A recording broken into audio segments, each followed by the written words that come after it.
श्रीलक्ष्मी श्रीमहालक्ष्मी क्षीरसागर कन्यका उत्तिष्ठ हरिसम्प्रीते भक्तानां भाग्यदायिनी।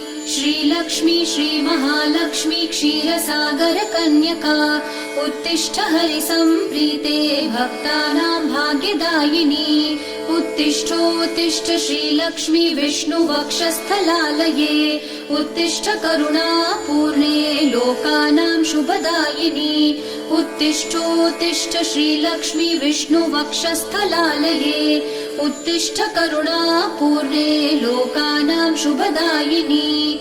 श्रीपद्ममध्यवसिते वरपद्मनेत्रे श्रीपद्महस्तचिरपूजित पद्मपादे श्रीपद्मजात जननी शुभपद्मवक्त्रे श्रीलक्ष्मी भक्तवरदे तव सुप्रभातम्।